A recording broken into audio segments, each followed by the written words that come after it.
Ya, saudara yang terkasih, mari baiklah kita membaca firman Tuhan yang terambil dari kitab Kolose, pasal yang pertama, ayat 24 hingga ayat 29. Bunyi firman Tuhan demikian. Pelayanan dan penderitaan Paulus. Sekarang aku bersuka cita bahwa aku boleh menderita karena kamu dan menggenapkan dalam dagingku apa yang kurang pada penderitaan Kristus untuk tubuhnya, yaitu jemaat. Aku telah menjadi pelayan jemaat itu sesuai dengan tugas yang dipercayakan Allah kepadaku untuk meneruskan firman-Nya dengan sepenuhnya kepada kamu, yaitu rahasia yang tersembunyi dari abad ke abad dan dari turunan ke turunan, tetapi yang sekarang dinyatakan kepada orang-orang kudusnya. Kepada mereka Allah mau memberitahukan betapa kaya dan mulianya rahasia itu di antara bangsa-bangsa lain, yaitu Kristus ada di tengah-tengah kamu. Kristus yang adalah pengharapan akan kemuliaan. Dialah yang kami beritakan apabila tiap-tiap orang kami nasihati dan tiap-tiap orang kami ajari, tiap-tiap orang tiap-tiap orang kami ajari dalam segala hikmat untuk memimpin tiap-tiap orang kepada kesempurnaan dalam Kristus. Itulah yang kuusahakan dan kupergumulkan dengan segala tenaga sesuai dengan kuasanya yang bekerja dengan kuat di dalam aku. Ya, sampai demikian bagian firman Tuhan yang kita baca hari ini. Dan hari ini saya mau berbicara atau memberikan tema dari firman Tuhan ini ialah kemuliaan manusia. Saudara yang terkasih, kalau kita berbicara kemuliaan manusia, itu berarti bahwa kita berbicara tentang kualitas yang ada di dalam manusia. Saudara, referensi di dalam kitab Kejadian pasal 1 dikatakan bahwa ketika Allah menciptakan manusia itu penuh dengan kemuliaan. Mari kita membacanya di dalam kitab Kejadian pasal yang pertama ayat yang ke-26.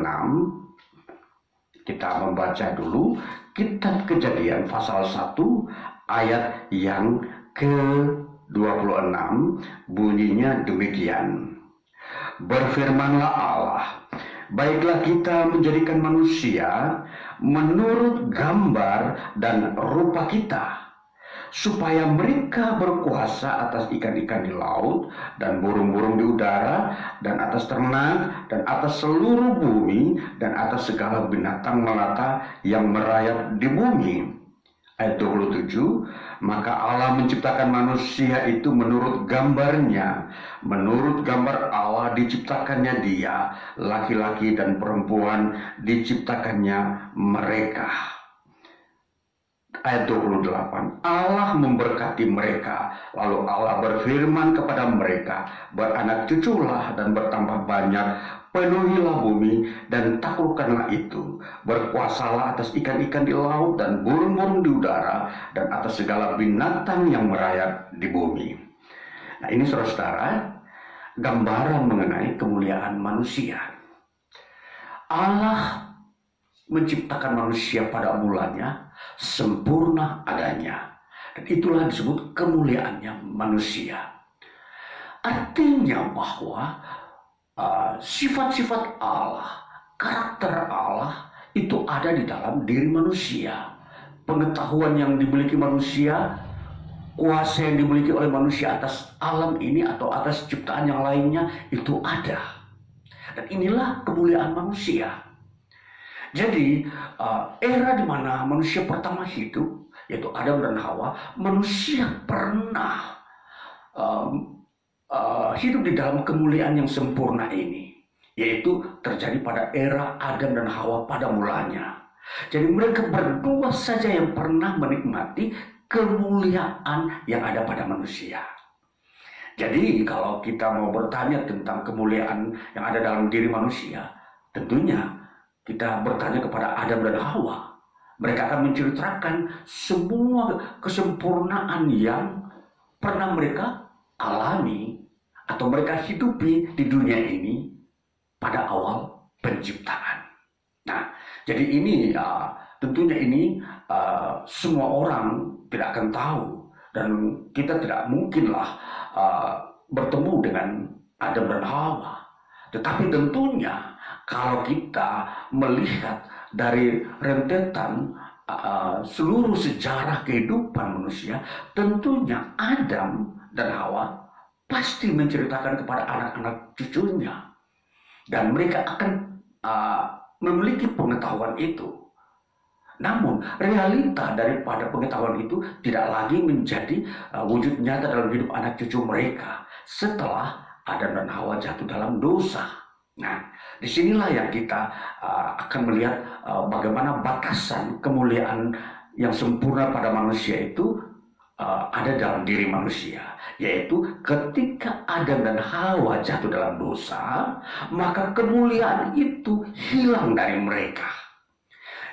Tidak ada lagi kemuliaan itu, dengan tanda bahwa satu, mereka akan mati. Nah, mari kita baca kembali di dalam kitab Kejadian pasal yang ketiga. Kitab Kejadian pasal 3 di situ memberikan gambaran tentang bagaimana Adam dan Hawa mengalami perubahan hidup mereka. Perubahan dalam pengertian bahwa mereka hilang kemuliaan Allah. Kejadian pasal 3 ayat 15 sampai dengan ayat 19. Bunyinya demikian, aku akan mengadakan permusuhan antara engkau dan perempuan ini, antara keturunanmu dan keturunannya. Keturunannya akan meremukkan kepalamu, dan engkau akan meremukkan tumitnya. Firman-Nya kepada perempuan itu, susah payahmu waktu mengandung akan kubuat sangat banyak. Dengan kesakitan engkau akan melahirkan anakmu. Namun engkau akan berahi kepada suamimu, dan ia akan berkuasa atasmu. Lalu firman-Nya kepada manusia itu, karena engkau mendengarkan perkataan istrimu dan memakan dari buah pohon yang telah kuperintahkan kepadamu, jangan makan daripadanya, maka terkutuklah tanah karena engkau. Dengan bersusah payah engkau akan mencari rezekimu dari tanah seumur hidupmu. Semak duri dan rumput duri yang akan dihasilkannya bagimu, dan tumbuh-tumbuhan di padang akan menjadi makananmu. Dengan berpeluh engkau akan mencari makananmu sampai engkau kembali lagi menjadi tanah, karena dari situlah engkau diambil, sebab engkau debu dan engkau akan kembali menjadi debu. Nah, inilah sebagai gambaran hilangnya kemuliaan manusia. Nah, saudara-saudara, jadi tema kecil yang dibicarakan Alkitab menyangkut manusia adalah, salah satunya adalah kemuliaan. Jadi, kalau kita berbicara kemuliaan, tentunya firman Tuhan dari kedua bagian ini memberi penjelasan bahwa kemuliaan itu memang pada mulanya ada dalam diri manusia. Jadi tentunya mereka hidup dengan berkat. Jadi di situ gambaran tentang kemuliaan adalah manusia hidup dalam berkat Tuhan. Mereka hidup tanpa ada kutuk, tidak ada penghukuman, dan mereka diberi wewenang kuasa untuk mengatur alam ini. Itu kemuliaan manusia, begitu sempurna. Nah, sekarang ketika manusia jatuh dalam dosa, kemuliaan itu dibicarakan lagi. Jadi yang semula yang katakanlah penuh berkat, sekarang berubah menjadi kutuk. Nah, ini kemuliaan manusia menjadi titik terendah. Jadi kutuk yang dialami. Lalu kemudian dikatakan mereka mengalami permusuhan antara binatang dan manusia. Lalu kemudian bagian yang berikutnya adalah wanita akan mengalami kesakitan ketika melahirkan. Lalu kemudian manusia secara total akan kembali kepada debu, artinya mati. Nah, ini gambaran tentang kehilangan kemuliaan manusia. Jadi semua manusia keturunan Adam itu telah hilang kemuliaannya. Jadi kalau hilang itu berarti di dalam diri manusia kita tidak menemukan lagi potensi yang hebat, yang mengharukan, yang menggembirakan manusia. Jadi semua serba pedih, perih, sedih. Nah, karena di situ hanya yang gambarannya adalah permusuhan, kesakitan, dan kematian. 3 hal ini yang mengisi era hidup manusia setelah jatuh dalam dosa. Jadi, di mana-mana kita akan melihat kesakitan, penyakit. Di mana-mana kita akan melihat juga permusuhan, peperangan. Di mana-mana kita akan melihat juga kematian.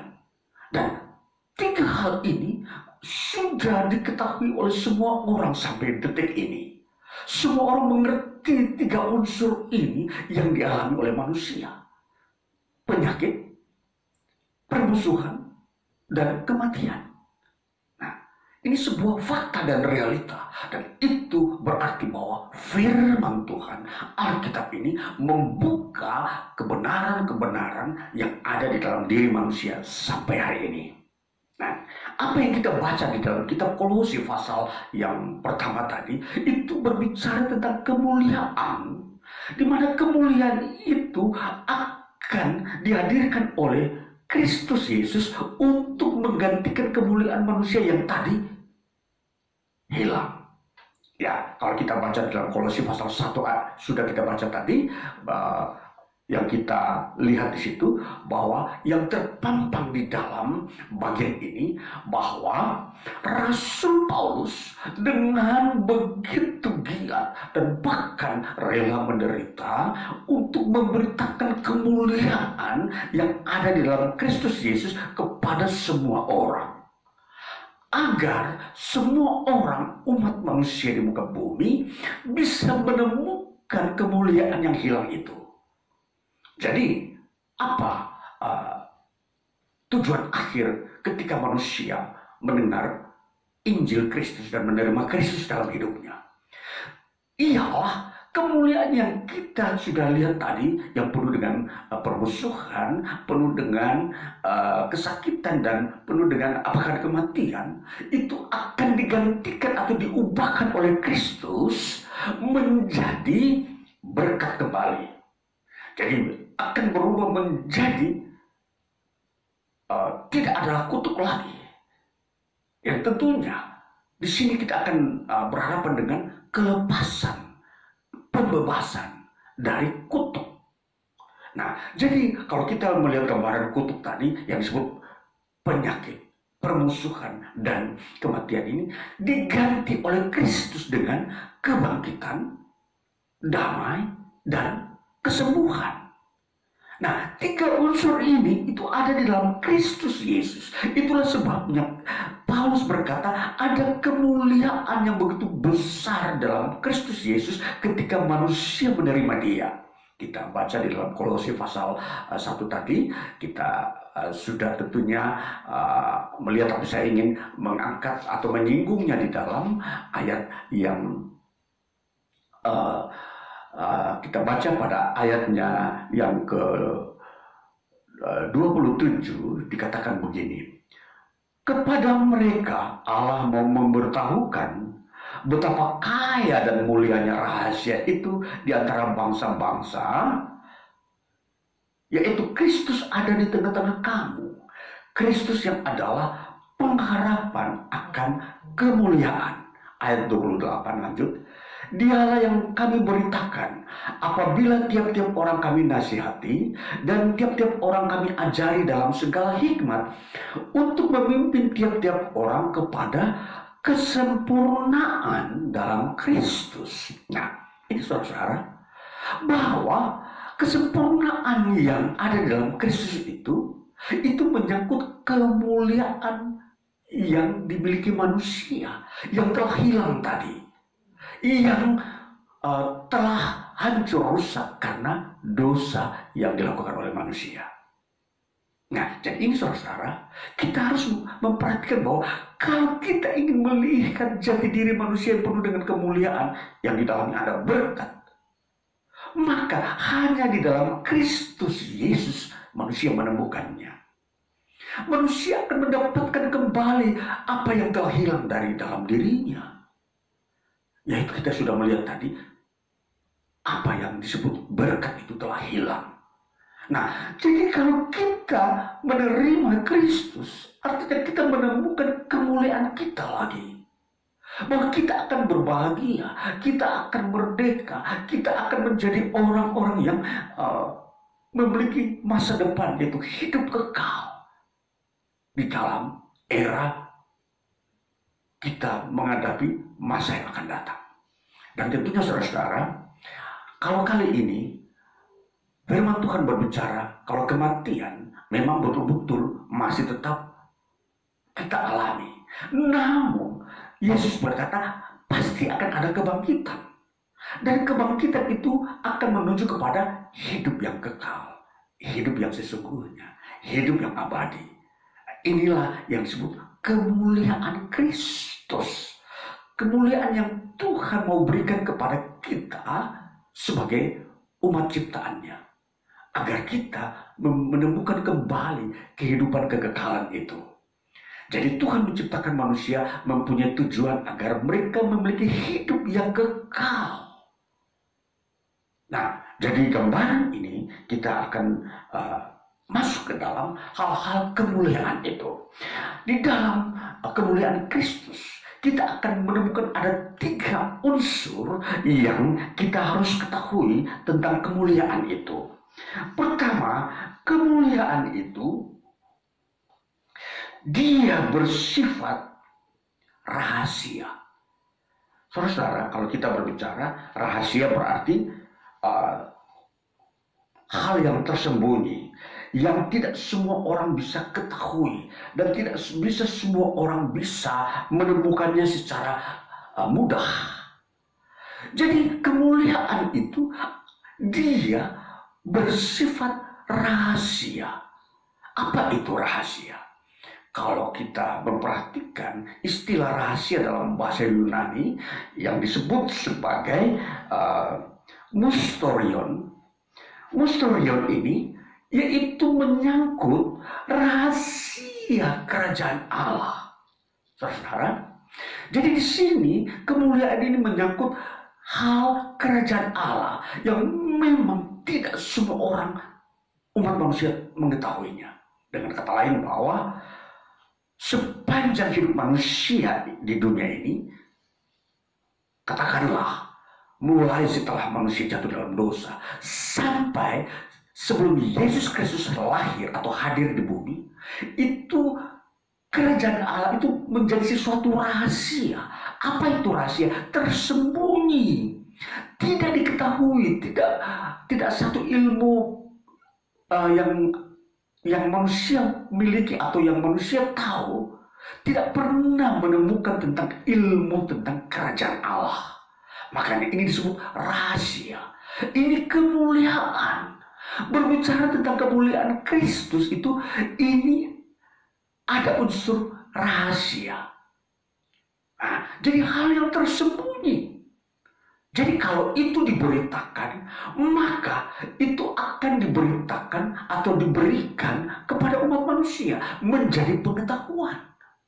Artinya dia tahu bahwa kerajaan Allah itu ada, bahwa kerajaan Allah itu pasti. Nah, itulah yang sebab kemuliaan itu berhubungan dengan rahasia ini.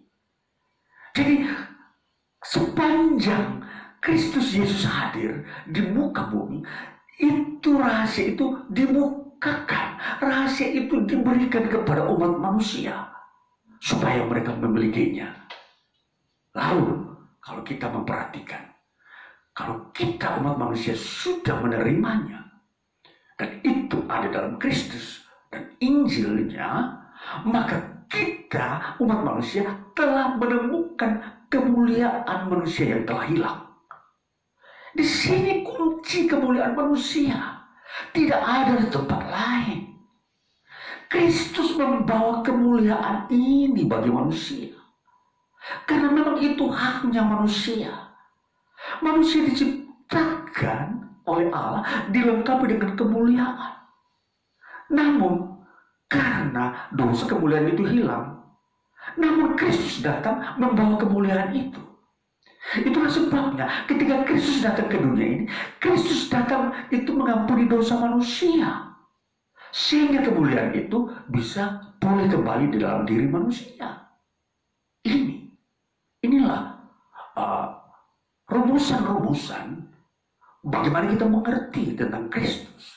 Maka saudara, sebagai umat manusia di muka bumi, kalau kita mau mengerti tentang kemuliaan, di sini kita harus menemukan kuncinya. Tidak ada tempat lain. Di dalam Kristus saja kita menemukan kemuliaan kita manusia. Kita akan hidup kekal. Kita akan hidup di dalam berkat Allah. Kita akan hidup dalam damai dengan Allah dan ciptaannya. Ini yang kita akan temukan. Dan tentunya kalau sudah ada kemuliaan ini, manusia tidak akan lagi berperang. Dan tentunya kalau kita akan melihat fakta-fakta ini, maka hanya kita akan menemukannya secara sempurna ketika langit baru dan bumi baru itu terwujud. Di situ tidak akan ada lagi perang selama-lamanya. Namun selama kita di dunia ini, tentunya cahaya-cahaya damai itu sudah ada di dalam diri orang-orang yang menerima Kristus. Mereka sudah tidak lagi bermusuhan. Itulah sebabnya Kristus mengajarkan, ampunilah musuhmu. Itulah berkat. Itulah kemuliaan. Ketika kita mengampuni musuh, itulah kemuliaan yang dibawakan Kristus kepada kita. Jadi kita harus mengerti bahwa kemuliaan itu menyangkut unsur ini. Damai. Ini yang hilang dari manusia. Saudara-saudaraku yang terkasih, jadi ini berhubungan dengan rahasia. Maka kalau ada orang belum menemukan damai, karena itu masih tersembunyi. Mereka belum menemukan Kristus. Mereka belum menemukan Injilnya di dalam diri mereka. Masih tertutup. Walaupun sebenarnya sudah dibukakan. Hanya manusia masih mau menutup dirinya, belum mau membuka dirinya dan menerima rahasia itu. Jadi kuncinya kalau manusia menerima rahasia ini, maka seluruh rahasia yang tersembunyi itu akan menjadi terbuka di dalam diri manusia. Ini yang harus kita ketahui. Oleh sebab itu, kita manusia perlu memang menyadarkan diri kita masing-masing bahwa kita harus membuka segenap eksistensi keberadaan kita, pikiran kita, pengetahuan kita, perasaan kita, diri kita untuk menerima Kristus itu, Injilnya. Ini bukan sesuatu yang hanya bersifat informasi atau hanya mau mengkonfrontasikan manusia dengan apa yang Tuhan kehendaki. Tapi ini adalah sebuah anugerah pemberian. Tuhan memberi dengan tanpa syarat. Bukan Tuhan mau memerangi kita. Tuhan tidak memerangi kita dengan apa yang kita sudah ketahui. Mungkin kita mempunyai agama yang lama, kita mempunyai pengetahuan yang lama, yang di situ tidak ada kemuliaan. Tuhan memberi dengan anugerah. Ini ambil. Terima, supaya engkau mengalami kemuliaan, engkau mengalami pembaruan, engkau menemukan kembali kemuliaanmu itu. Ini yang bahasa yang harus kita mengerti, itulah bahasanya Tuhan, bahasa kasih. Jadi Tuhan memberikan Kristus itu bukan memakai bahasa pemaksaan, tapi bahasa kasih. Terimalah dia, inilah anugerahku untukmu. Saudara, jadi Injil itu adalah bahasa kasih. Kristus datang ke dunia itu adalah bahasa kasihnya Allah. Sehingga kita manusia perlu memang mengerti bahasa ini. Jadi hari-hari ini kita harus mengerti suara Tuhan. Bahwa Tuhan itu mengasihi seluruh umat manusia. Tiada seorang pun yang tidak dikasihi oleh Tuhan. Itulah sebabnya kalau kita mau menyadari kasih suara Tuhan ini, maka terimalah Kristus. Maka kita akan menemukan kemuliaan kita kembali. Saudara yang terkasih. Yang kedua, kemuliaan Tuhan itu bersifat apa? Menyangkut dengan hidup kekal. Jadi kemuliaan itu bukan menyangkut hidup kekinian semata. Jadi kemuliaan itu mengandung unsur hidup kekal. Jadi hidup yang ada dalam diri kita ini akan diproyeksikan kepada hidup yang kekal. Akan diwujudkan, ditampilkan di surga. Ini kemuliaan. Jadi kemuliaan yang ada dalam Kristus yang Yesus Kristus mau berikan kepada kita, ini menyangkut hidup kekal. Jadi, orang yang merindukan untuk masuk surga, dia akan menemukannya kalau dia menerima Kristus. Karena Kristus sajalah yang memberikan jaminan ini. Kristus yang membuka rahasia tentang hidup kekal ini. Maka, saudara-saudara, pertimbangkanlah dengan baik bahwa manusia dalam penelitiannya tidak pernah menemukan hidup kekal di luar Kristus. Inilah keunggulan, keunikan di dalam Kristus. Firman-Nya karena dia datang dari surga. Jadi, kembali lagi penegasan, kita manusia tidak perlu mengeraskan hati untuk tidak menerima Kristus. Kita harus melembutkan hati kita, membuka diri, terimalah Kristus. Maka berkat dan mujizat Tuhan akan terjadi dalam diri saudara, dalam pribadi saudara, keluarga saudara, bahkan masa depan saudara, bahkan bangsa saudara, suku saudara akan mengalami mujizat-mujizat pemulihan berkat Tuhan. Bila saudara menerima Kristus. Ini. Jadi ini bukan sesuatu yang mau menentang kita manusia. Ini sebuah anugerah baru yang selama ini manusia cari. Lalu saudara yang ketiga, kita mau melihat bahwa kemuliaan yang ketiga yang ada di dalam Kristus ialah tentang harga diri. Bahwa manusia akan dipulihkan harga dirinya. Apa itu? Ketika manusia jatuh dalam dosa, kembali lagi kita singgung ini, itu manusia itu masuk dalam dimensi kehinaan. Manusia hina, itulah sebabnya manusia dengan manusia saling membunuh, bahkan menyiksa, bahkan memperbudak satu sama yang lain. Ini sebuah kehinaan. Jadi hal-hal ini akan dihilangkan oleh Kristus ketika manusia menerima Kristus. Jadi jati diri kita manusia ini akan pulih. Jadi tidak akan lagi ada apa yang disebut perbudakan. Kalau kita benar-benar masuk dalam Kristus, Kristus akan membawa kita kepada kemerdekaan, menemukan kesejatian manusia. Jadi masing-masing orang mempunyai potensi diri. Dia tidak perlu bergantung kepada yang lain. Sehingga dia harus menjadi budak. Jadi kalau budak adalah suatu kondisi di mana seseorang tidak mempunyai potensi diri dan dia bergantung kepada orang lain.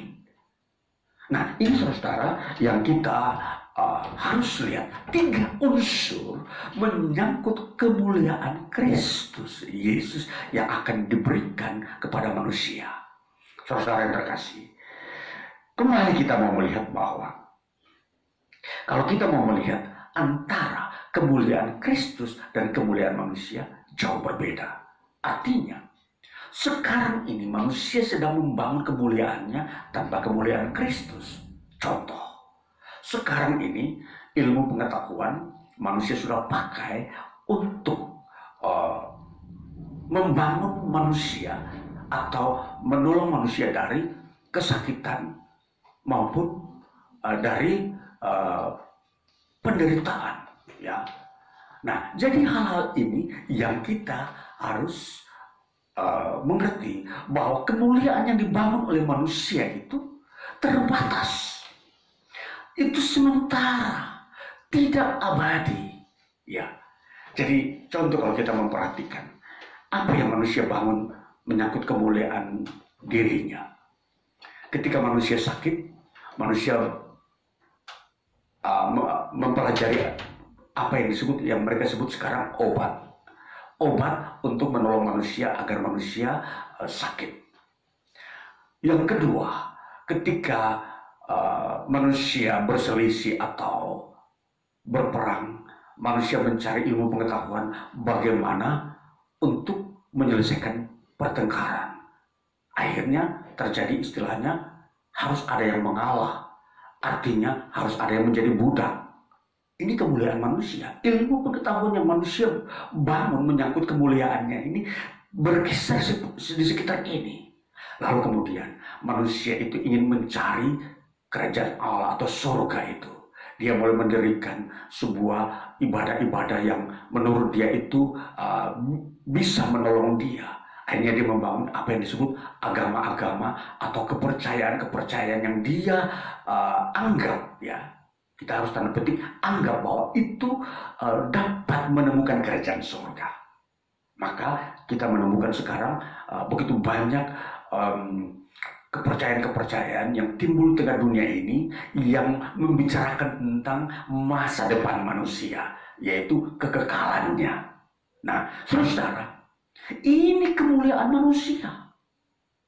Jadi hal-hal yang hanya diciptakan manusia sendiri. Mereka tidak tahu mengukur kualitasnya.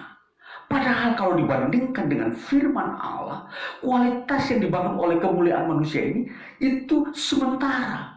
Dan dia tidak bisa abadi untuk masuk ke dalam kekekalan. Jadi manusia akan musnah dengan kemuliaannya yang ia bangun itu. Ya, jadi saudara-saudara, semua pengetahuan yang sampai sekarang ini sudah mengalami perkembangan itu bagian dari kemuliaan manusia. Ya, kalau kita bilang kemuliaan, pernah kita berbicara tentang peradaban, sebenarnya itu unsur luar. Tapi unsur eksistensi manusia menyangkut peradaban itu adalah kemuliaannya. Jadi kemuliaan manusia ini sebenarnya hina. Hina itu artinya dia tidak mampu menolong manusia untuk keluar dari kutuk yang Allah telah berikan kepada mereka karena dosa. Nah, jadi di sini kita mau melihat unsur-unsur yang memang ada di dalam dunia ini yang tersembunyi. Memang semua ini masih tersembunyi. Ilmu pengetahuan pun sebenarnya tersembunyi. Rahasia. Tapi rahasia di dalam ilmu pengetahuan ini itu pun tidak berbicara tentang bagaimana manusia mendapatkan hidup kekal. Jadi apa yang disebut rahasia dalam ilmu pengetahuan berbeda dengan rahasia dalam hubungan dengan kerajaan Allah. Kerajaan Allah itu memang rahasia. Tetapi itu dibukakan Allah untuk diketahui oleh manusia bahwa kerajaan Allah itu ada, surga itu ada. Nah, namun kita lihat ketika kita membandingkan antara kemuliaan Allah dengan kemuliaan manusia, atau kemuliaan Kristus dengan kemuliaan manusia, itu berbeda jauh. Bagaikan bumi dan langit, jaraknya jauh sekali. Jadi kita tidak bisa mengandalkan kemuliaan manusia untuk kehidupan kita yang abadi. Ya, itulah yang kita harus ketahui. Saudara, tentunya masih banyak orang masih mau mengandalkan ilmu pengetahuan untuk kehidupan di dunia ini. Itu adalah memang suatu kodrat manusia bahwa memang ilmu pengetahuan sangat menolong manusia untuk hidup di dunia ini. Di dunia ini saja. Jadi ilmu pengetahuan itu berfungsi hanya untuk hidup di dunia, bukan di surga. Jadi bagaimana mendapatkan makanan, bagaimana hidup sejahtera, bagaimana terlepas dari penyakit-penyakit, itu ilmu pengetahuan di dunia saja. Ilmu itu hanya menolong untuk hidup manusia bisa layak di bumi ini. Tetapi sekali lagi, kemuliaan Kristus itu berbicara menyangkut kesempurnaan. Bagaimana di dunia ini, dan jauh lebih besar daripada itu adalah di kekekalan, yaitu surga. Jadi tentunya kalau kita sebagai manusia yang berpikir objektif, berpikir rasional, maka kita akan melihat sesuatu yang bersifat mulia. Sebuah ilustrasi. Kalau kita dipajangkan di depan mata kita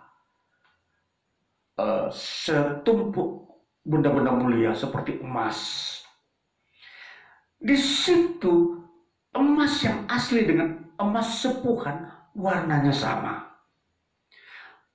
Emas yang berkualitas murni dengan emas sepuhan yang palsu warnanya sama. Tapi untuk mengetahui yang asli dari mana, kita mempunyai pengetahuan yang disebut hikmat, mana yang asli di antara yang palsu. Jadi pengetahuan ini yang harus kita punyai. Sama halnya, bagaimana kemuliaan Allah di surga dengan kemuliaan manusia di bumi. Kita harus mempunyai pengetahuan, hikmat, bagaimana membedakan antara yang asli kemuliaan surga dengan kemuliaan bumi. Jadi kalau kita mempunyai pengetahuan ini, maka kita akan mengatakan bahwa kemuliaan surga itu asli dan kemuliaan bumi ini palsu. Jadi ini yang harus kita miliki, pengetahuan seperti ini. Jadi kalau kita mengukur diri kita kembali lagi, mari kita membangun diri kita berdasarkan pengetahuan seperti ini. Pengetahuan yang bisa membedakan antara asli dan palsu. Ya, jadi banyak di dunia ini ada banyak pengetahuan yang beredar di bumi ini. Ada pengetahuan tentang kerajaan Allah, ada pengetahuan tentang bumi ini, ada pengetahuan tentang neraka, ada. Tetapi mana yang kita mau pilih? Kita mau memilih mana? Pengetahuan surga kah? Pengetahuan neraka kah? Pengetahuan bumi kah? Lalu kita mau memakainya, menerimanya sebagai kebutuhan hidup kita untuk masa depan. Jadi, saudara-saudara pilih. Karena di sini tidak ada sebuah pemaksaan. Allah tidak pernah memaksa manusia memilih kerajaan surga. Allah tidak pernah memaksa manusia untuk memilih Kristus. Tapi Allah bilang, ini Allah menawarkan saja, kamu pilih enggak Kristus Yesus? Karena dia mempunyai dampak kepada kekekalan. Yang lain kalian boleh lihat, silakan. Dengan manusia binasa, tidak ada keselamatan. Dengan neraka, kegelapan, di situ ada penghukuman Tuhan. Pilih. Jadi ini sebuah pajangan yang Allah perlihatkan bahwa kerajaan Allah itu sebuah penampilan yang Allah tawarkan kepada manusia di antara yang manusia telah miliki yang ada di bumi ini. Jadi ini adalah berita baru, rahasia yang Allah bukakan. Kristus Yesus bukakan. Di mana Allah mengasihi manusia. Inilah era di mana Allah ingin memulihkan kemuliaan manusia oleh Yesus Kristus. Jadi tidak ada lagi kesempatan kedua, hanya kesempatan terakhir dan pertama ini di dalam Kristus. Tidak ada lagi era yang berikutnya. Setelah Kristus selesailah sejarah dunia ini. Maka dunia ini diukur dengan Kristus. Zaman dunia ini akan berakhir diukur dengan Kristus. Itu pertanda bahwa inilah era terakhir. Zaman terakhir, tidak akan lagi ada zaman baru setelah Kristus. Jadi setelah Kristus Yesus datang nanti kedua kali, itu akan mewujudkan era baru di mana Kristus akan memerintah atau berkuasa atas alam semesta dalam kehidupan manusia yang sejati ini. Di langit baru, bumi yang baru. Jadi saudara, inilah era akhir zaman. Jadi akhir zaman itu diwarnai dengan Kristus Yesus. Tidak ada warna yang lain. Jadi kalau kita sudah ditawarkan tentang Kristus, itu pertanda bahwa itu akhir zaman. Terima. Jangan menunggu yang lain. Tidak ada yang lain akan datang menawarkan hidup kekal. Tidak ada pribadi yang mirip Kristus lagi. Tidak ada yang lebih tinggi dari Kristus. Tidak ada. Kristus yang paling tinggi. Dan ini sudah merupakan ketentuan yang terakhir oleh Allah. Bagaimana manusia menemukan kemuliaannya. Baiklah kita mau mengerti hal-hal ini. Karena ini adalah pewahyuan. Bukan ilmu pengetahuan yang dibuat oleh manusia. Kalau ilmu pengetahuan yang dibuat manusia itu ada di dalam agama-agama dunia, di mana mereka harus mempersembahkan diri atau mengorbankan diri, menyiksa diri untuk mendapatkan kemuliaan. Tetapi dalam Kristus itu tidak dipakai, itu tidak ada.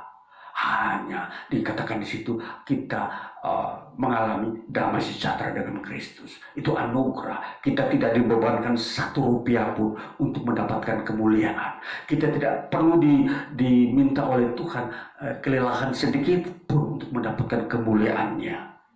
Hanya dengan kita percaya kepada Kristus, itu tidak berat.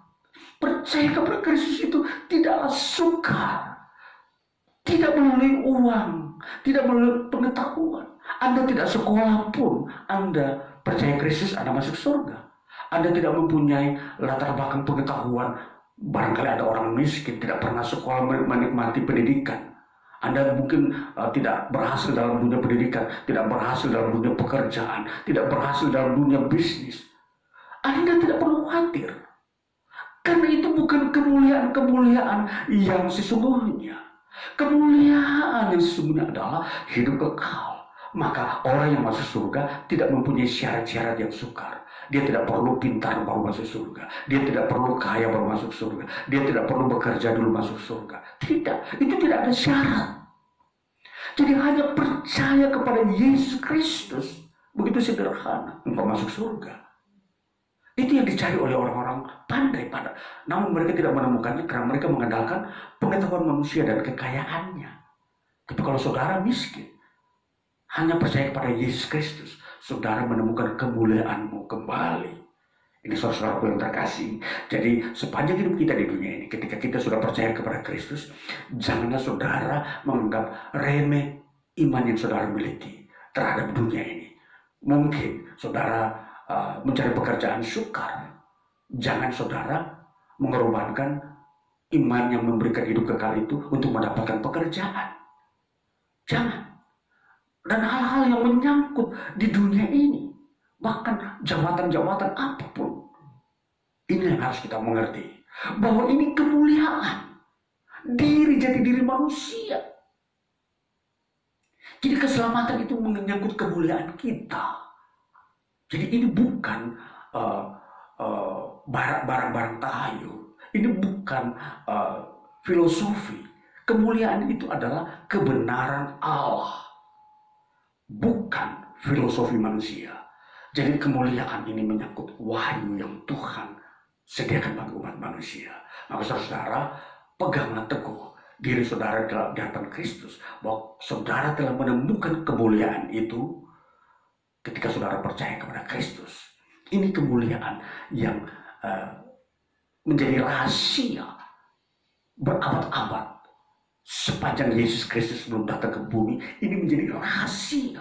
Ini dikejar orang-orang tetapi tidak menemukan. Tapi setelah Kristus Yesus datang, itu dibukakan dan diberikan kepada semua orang di muka bumi. Siapa yang mau menerima silahkan. Tawaran pemberian anugerah. Jadi ini saudara-saudara, jalanilah. Ambil sikap keputusan untuk menerima kemuliaan Allah ini. Terimalah Kristus, karena itu yang terindah. Tuhan Yesus memberkati kita. Haleluya.